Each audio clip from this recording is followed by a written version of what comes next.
everyone, welcome back to Saturday Live Show, and thank you so much guys for tuning in. I'm here to update you of what's going to happen on Gomora from the 27th to the 1st of July 2022 on Monday. Ntokozo fails to kill Sonto. Teddy tells Bongani about Miss Madikizela's lies. Ntokozo gets a gun to protect ladies on Tuesday. Kokoko puts a pressure on Ntokozo. Bongani confront Miss Madikizela about lying about the kids losing their bags. Mike Jr.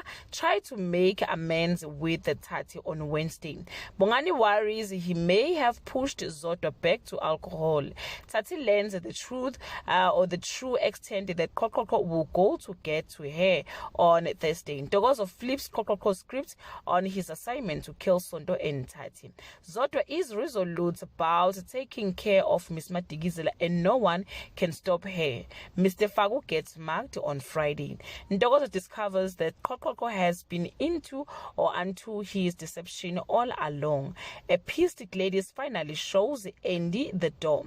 Guys, this is all I have for today. You can leave your comment below and share your opinion. Bye.